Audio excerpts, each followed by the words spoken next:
कामयाबी सुबह की जैसी होती है, मांगने पर नहीं जागने पर मिलती है। हेलो दोस्तों, नमस्कार। मेरा नाम है अनुराग सिंह। मैं आपको पढ़ाऊंगा इंडियन पॉलिटी, भारतीय राज्य व्यवस्था। एक बार फिर अपने यूट्यूब चैनल फ्यूचर गोल में बहुत बहुत स्वागत है। एक कदम सफलता की ओर जो आपको ले जाएगा आपकी मंजिल की ओर। मैंने पिछले लेक्चर में आपके साथ डिस्कस किया था सिटीजनशिप, फिर मैंने देखा था PIO, NRI, OCI, non resident Indian, person of Indian origin और ओवरसीज सिटीजनशिप ऑफ इंडियन। ये पूरी विधवत डिस्कस मैंने आपके साथ पिछले लेक्चर में की थी। उसी को कंटिन्यू रखते हुए आज मैं अपने एक नए लेक्चर के साथ आया हूं जिसका नाम है फंडामेंटल राइट, मौलिक अधिकार।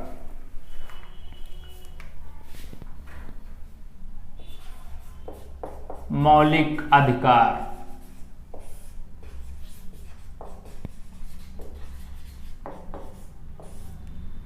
अब ये क्या है मौलिक अधिकार? हमारे संविधान में जोड़ा गया है ये पार्ट, किस पार्ट में है और कहां से कहां तक है, किस अनुच्छेद से किस अनुच्छेद तक है, तो इस विषय में आज पूरा आपके साथ डिस्कस करेंगे। मौलिक अधिकारों को अलग अलग देशों में अलग अलग नामों से जाने जाते हैं। जैसे कि अमेरिका में बिल्स ऑफ राइट के नाम से जाना जाता है इन्हीं फंडामेंटल राइट को, और ब्रिटिश में पिटिशन ऑफ राइट्स के नाम से जाना जाता है, और इसी तरह संयुक्त राष्ट्र संघ ने इसे ह्यूमन राइट्स का नाम दिया है, जिसे आप मानवाधिकार कहते हैं, और हमारे भारत में इसे फंडामेंटल राइट, मौलिक अधिकार दिए गए। तो अलग अलग देशों में इन अधिकारों को अलग अलग नामों से जाना जाता है। जैसे हमने आपको बताया, अमेरिका में बिल्स ऑफ राइट, ब्रिटेन में पिटिशन ऑफ राइट, और संयुक्त राष्ट्र संघ इसे ह्यूमन राइट, मानवाधिकार, और अपने भारत देश में फंडामेंटल राइट, मौलिक अधिकार। तो ये कहां से कहां तक है देखते हैं। ये जो मौलिक अधिकार हैं हमारे संविधान में, भाग 3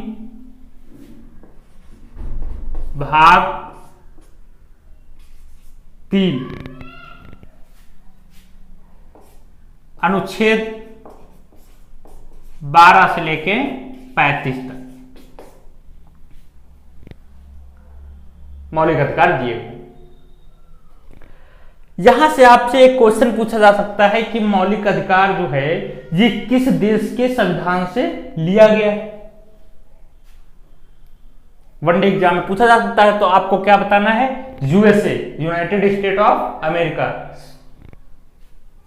तो आपको बताना है ये जो मौलिक अधिकार लिए गए हैं कहां से लिए गए हैं? USA, United state of America.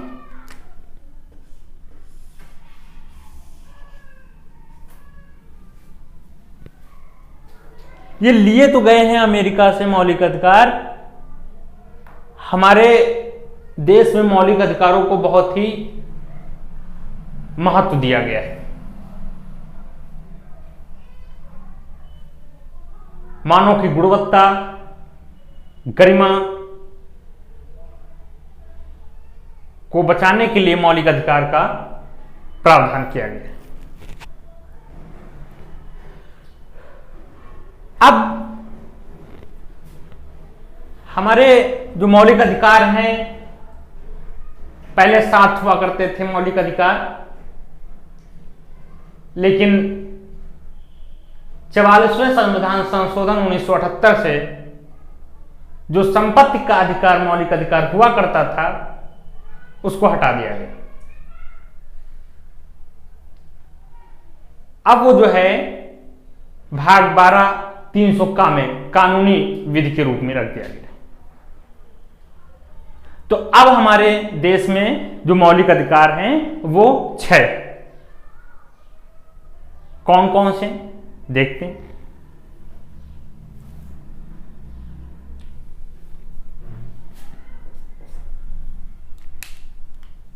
समता या समानता का अधिकार,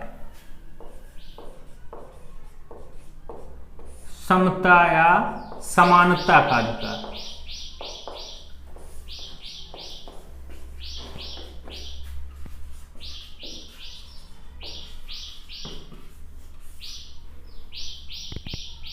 ठीक है।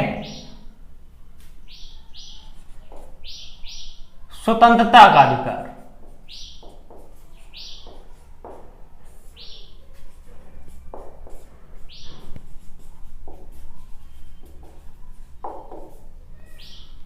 तो समता या समानता का अधिकार किस अनुच्छेद के कहां तक है? तो अनुच्छेद 14 से लेके अनुच्छेद 18, अनुच्छेद 14 से अनुच्छेद 18। और जो ये स्वतंत्रता का अधिकार है ये किस अनुच्छेद से लेके हैं? तो अनुच्छेद 19 से 22।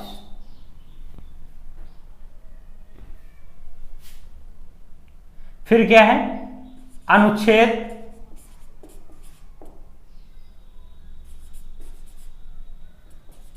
24, 23 से लेकर 24 तक क्या है? शोषण के विरुद्ध अधिकार।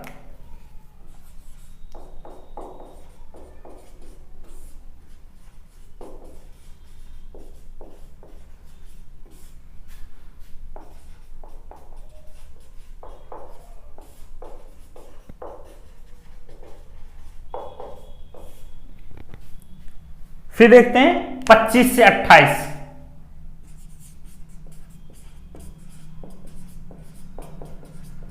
अनुच्छेद से 25 से 28 तक क्या है? तो धार्मिक स्वतंत्रता का अधिकार।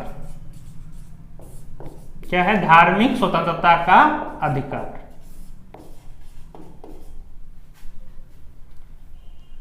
मौलिक अधिकार।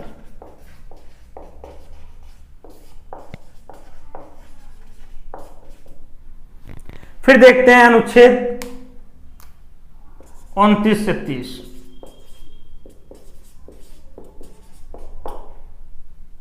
सॉरी 29 से 30।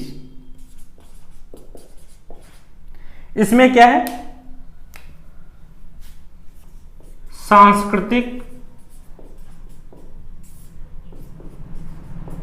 एवं शिक्षण का मौलिक अधिकार।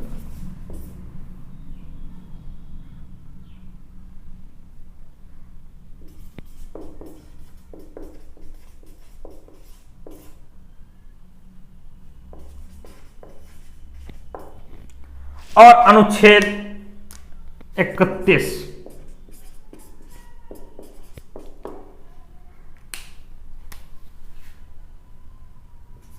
संपत्ति का अधिकार।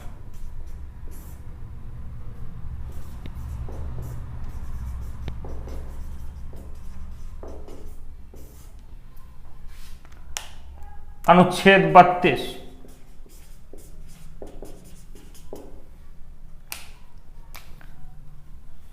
संवैधानिक उपचारों का अधिकार।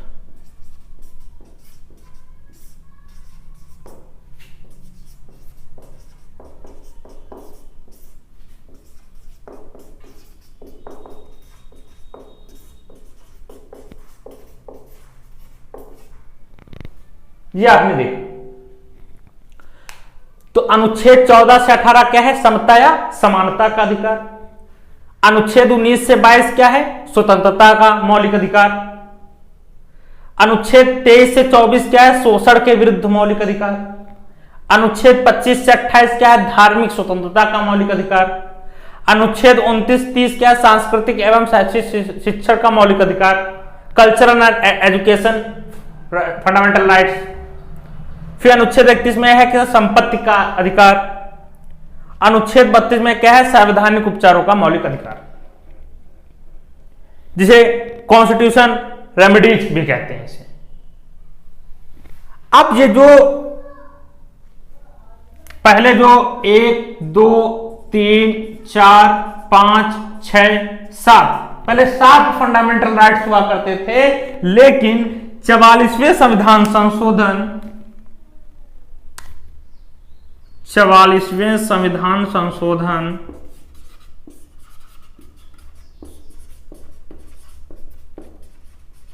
1978 को इसे जो है जो फंडामेंटल राइट्स हुआ करता था संपत्ति का अधिकार, उसको वहां से हटा करके भाग 12 अनुच्छेद 300 का में अनुच्छेद 300 का में इसे क्या दे दिया गया, कानूनी विधि रूप दे दिया गया। तो अब जो है संपत्ति का अधिकार मौलिक अधिकार नहीं है। तो अब हमारे पास कितने अधिकार बचे हैं, तो 6 बचे हैं। कौन कौन से 6 बचे हैं, तो समता या समानता का अधिकार अनुच्छेद 14 से लेके 18 तक, फिर देखेंगे स्वतंत्रता का अधिकार अनुच्छेद 19 से लेके अनुच्छेद 22 तक, और फिर देखेंगे शोषण के विरुद्ध मौलिक अधिकार तो अनुच्छेद 23 से लेकर अनुच्छेद 24 तक, धार्मिक स्वतंत्रता का मौलिक अधिकार अनुच्छेद 25 से अनुच्छेद 28 तक, और सांस्कृतिक एवं शिक्षा का मौलिक अधिकार अनुच्छेद 29 से अनुच्छेद 30 तक, और संवैधानिक रेमेडीज या संवैधानिक उपचारों का मौलिक अधिकार अनुच्छेद 32 में। अब फंडामेंटल राइट और नॉन फंडामेंटल राइट क्या है, तो फंडामेंटल राइट आपका 12 to 35 है, अनुच्छेद 12 से लेकर अनुच्छेद 35 तक जो है फंडामेंटल राइट्स हैं। और नॉन फंडामेंटल राइट्स क्या हैं, तो राइट टू प्रॉपर्टी, संपत्ति का मौलिक अधिकार, ये नॉन फंडामेंटल राइट है, और राइट टू वोट, मत देने का अधिकार, ये नॉन फंडामेंटल राइट है।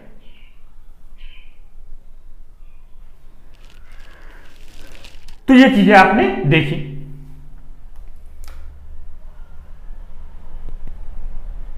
अब जो है अनुच्छेद 12 और अनुच्छेद 13 क्या है,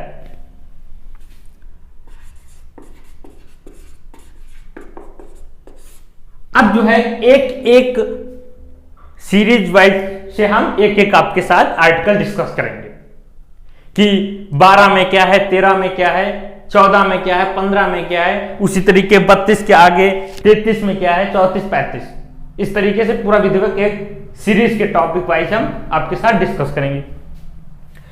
तो अनुच्छेद 12 क्या है, अनुच्छेद 12 जो है उसमें जो है राज्य की परिभाषा दी गई। क्या दिया गया है, राज्य की परिभाषा।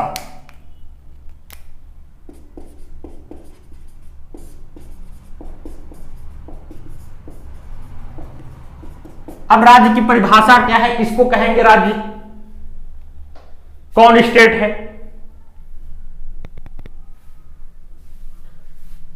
तो भारत की संसद, भारत की सरकार, जो राज्यों में सरकारें हैं, जो स्थानीय सरकारें हैं, और जो संवैधानिक पदाधिकारी। तो ये फंडामेंटल राइट क्यों जोड़े गए, तो फंडामेंटल राइट इसलिए जोड़े गए कि राज्यों के विरुद्ध, कि कोई राज्य हमारे इन फंडामेंटल राइट का गलत दुरुपयोग ना करे,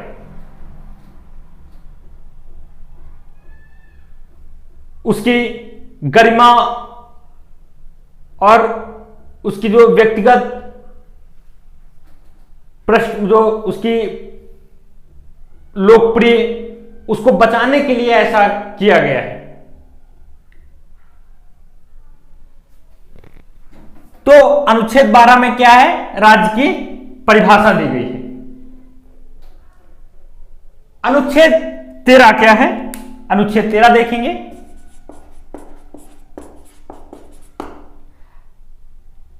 अच्छादय का सिद्धांत। क्या, अच्छादय का सिद्धांत।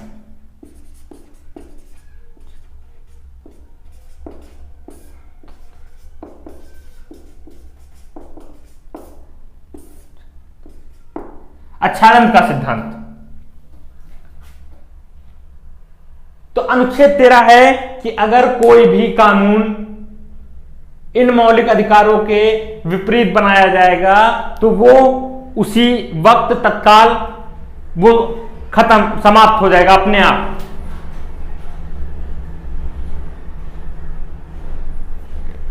तो ये जो है अनुच्छेद 13 में दिया हुआ है कि अगर कोई भी कानून बनता है इनके विपरीत तो वो तुरंत उसी वक्त समाप्त हो जाएगा, शून्य निरस्त हो जाएगा। तो आपने देखा मौलिक अधिकार भाग 3 के अनुच्छेद 12 से लेकर अनुच्छेद 35 तक दिया हुआ है, और इस मौलिक अधिकार का जो प्रावधान है वो किस भारत के देश के संविधान से किस देश के संविधान से लिया गया है, तो यूनाइटेड स्टेट ऑफ अमेरिका से लिया गया है। और फिर मैंने बताया था कितने वर्गीकरण में है, और ये मौलिक अधिकार इसकी शुरुआत कैसे हुई।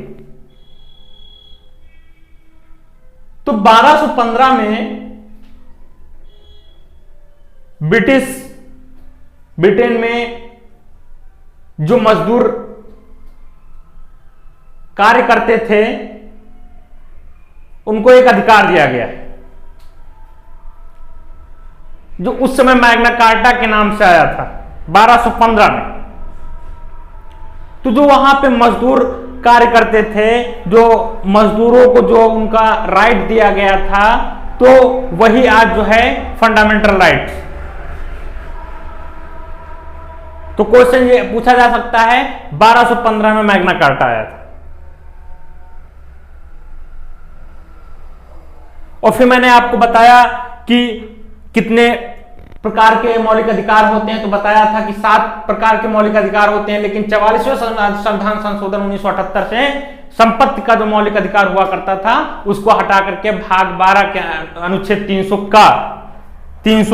का में कानूनी विधि रूप दे दिया गया। 6 कौन कौन से हैं, तो मैंने बताया तो अनुच्छेद 14 से लेकर अनुच्छेद 18 का समता या समानता का मौलिक अधिकार, अनुच्छेद 19 से लेकर अनुच्छेद 22 तक जो है स्वतंत्रता का मौलिक अधिकार, अनुच्छेद 23 और अनुच्छेद 24 क्या बताता है, शोषण के विरुद्ध का मौलिक अधिकार, अनुच्छेद 25 से 28 क्या बताता है, धार्मिक स्वतंत्रता का मौलिक अधिकार, अनुच्छेद 29, 30 सांस्कृतिक एवं शिक्षण का मौलिक अधिकार, अनुच्छेद 32 संवैधानिक उपचारों का मौलिक अधिकार। फिर मैंने बताया अनुच्छेद 12 में क्या दिया हुआ है, तो अनुच्छेद 12 में राज्य की परिभाषा दी हुई है। अनुच्छेद 13 में क्या है, तो अच्छादय का सिद्धांत। तो इस एक मोटा मोटा आंकड़ा आपके सामने बताया। अब इसी को एक एक करके देखेंगे कि अनुच्छेद 14 से लेकर अनुच्छेद 18 तक क्या क्या है, अनुच्छेद 14 में क्या है, दूंगा। क्वेश्चन यहां से बन सकता है कि मौलिक अधिकार का प्रावधान किस भाग में दिया हुआ है, तो मौलिक अधिकार का प्रावधान भाग 3 में दिया हुआ है। किस अनुच्छेद से कहां तक है, तो अनुच्छेद 12 से लेकर अनुच्छेद 35 तक दिया हुआ है। क्वेश्चन इस तरह पूछा जा सकता है कि मौलिक अधिकार का प्रावधान जो है वो किस देश के संविधान से लिया गया है, तो यूनाइटेड स्टेट ऑफ अमेरिका से लिया गया है। फिर क्वेश्चन ये पूछा जा सकता है कि राज्य की परिभाषा किस अनुच्छेद में दी हुई है, तो उसमें ऑब्जेक्टिव टाइप का क्वेश्चन होगा, तो उसमें लिखा होगा अनुच्छेद 12, अनुच्छेद 14, अनुच्छेद 15, अनुच्छेद 16। तो आपको क्या टिक करना है, अनुच्छेद 12 में राज्य की परिभाषा दी हुई है।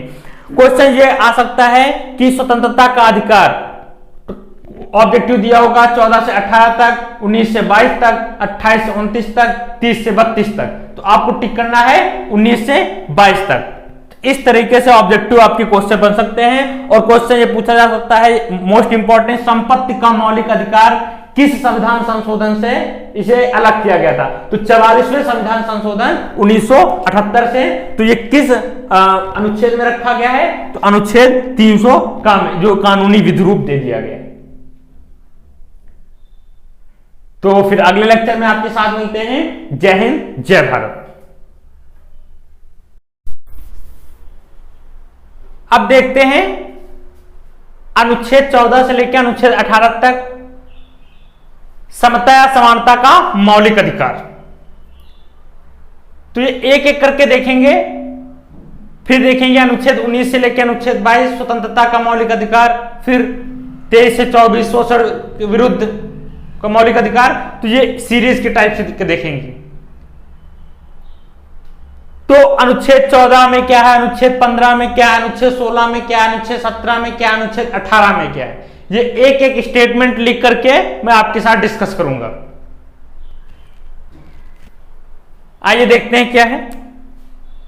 तो अनुच्छेद 14 से लेकर अनुच्छेद 18 तक क्या दिया हुआ है, तो समता या समानता का मौलिक अधिकार। अनुच्छेद 14 में दिया है विधि के समक्ष समानता।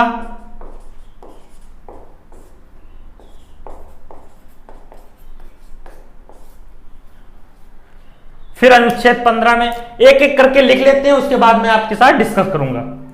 अनुच्छेद 15 में क्या हुआ है? तो अनुच्छेद 15 में दिया हुआ है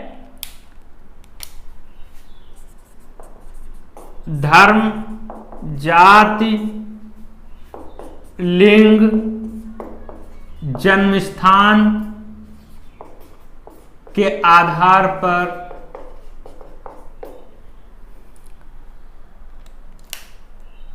अनुच्छेद 16 में क्या है? लोक नियोजन के अवसर, लोक नियोजन में अवसर, समान अवसर।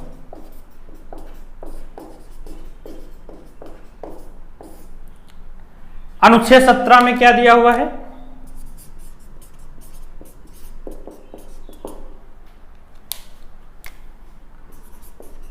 अस्पृश्यता का अंत।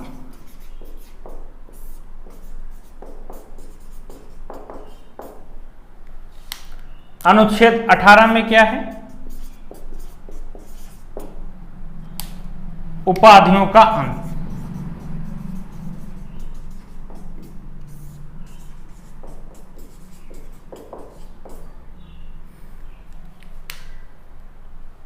तो ये एक एक बताया मैंने आपको। अनुच्छेद पहले हमने आपको बताया था, अनुच्छेद 12 में राज्य की परिभाषा दी हुई है।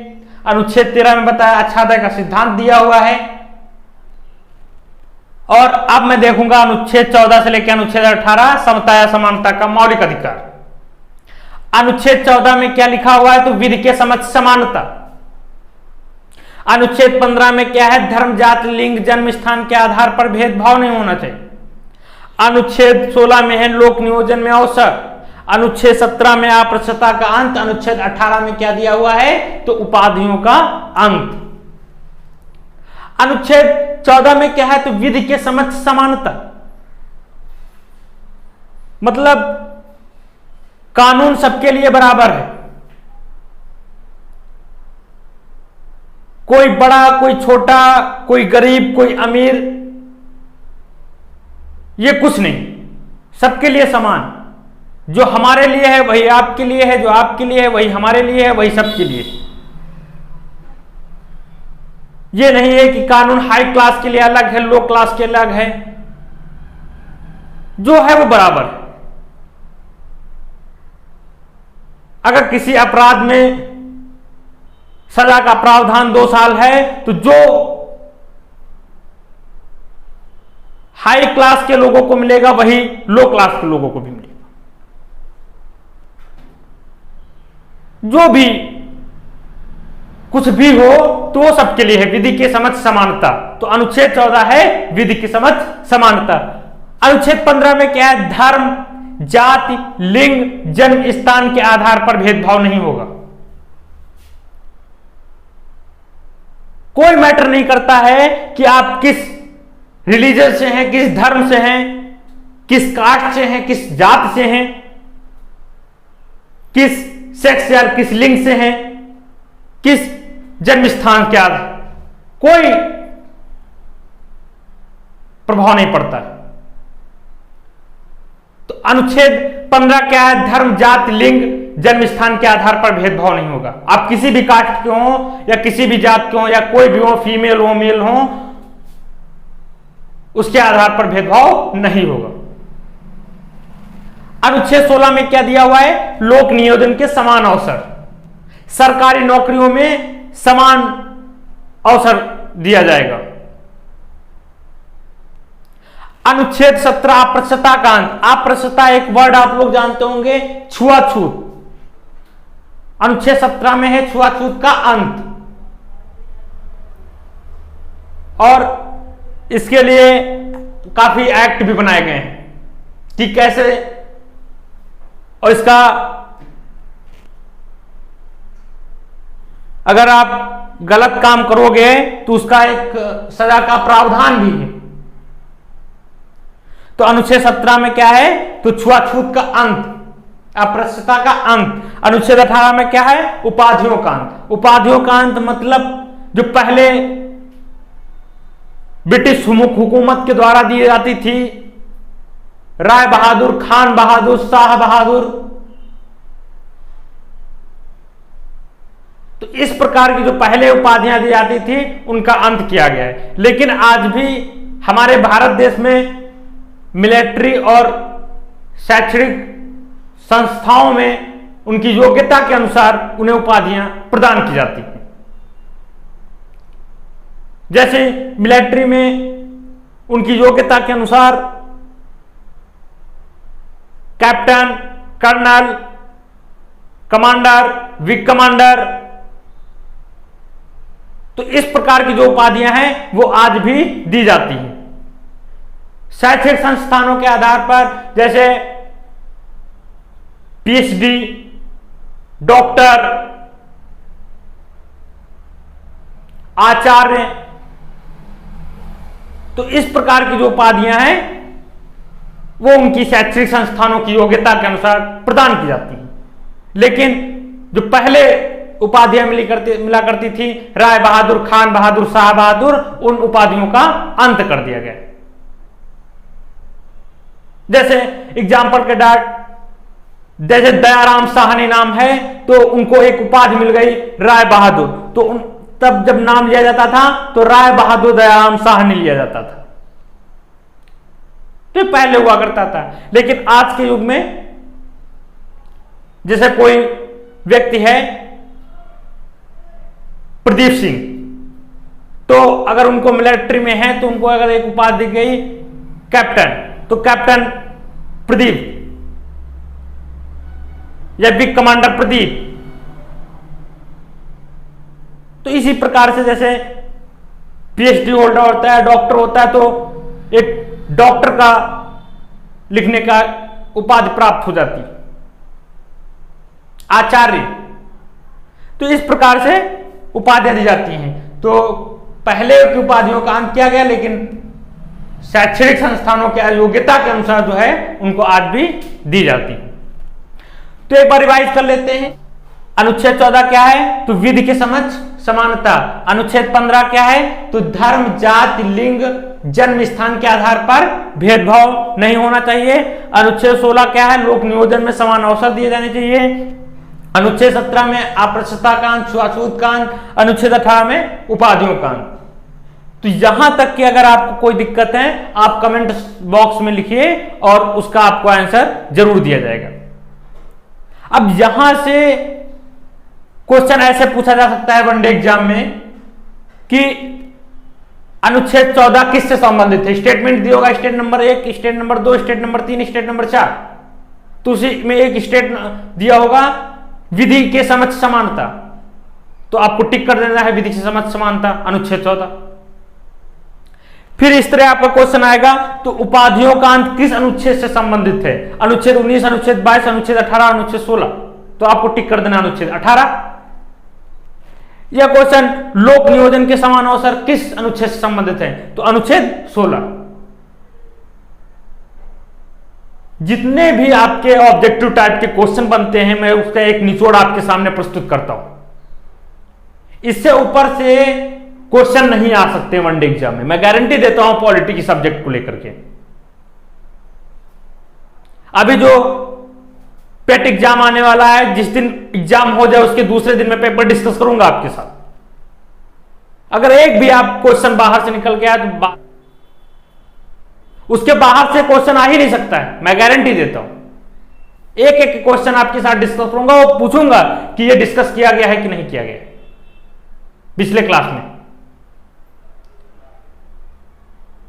तो आप जहां पर भी स्वस्थ रहिए, सुरक्षित रहिए। और जो अगला लेक्चर है वो मैं इसके साथ ही, जैसे स्वतंत्रता का अधिकार अनुच्छेद 19 से लेकर अनुच्छेद 22, फिर शोषण के विरुद्ध का मौलिक अधिकार अनुच्छेद 23 से लेकर अनुच्छेद 24, तो ये एक सीरीज के टाइप में हम लोग करेंगे अगले लेक्चर में। तो जहां पर भी हैं स्वस्थ हैं, सुरक्षित रहें, अपने परिवार के साथ खुशहाल रहें। Stay home, stay safe. जय हिंद, जय भारत।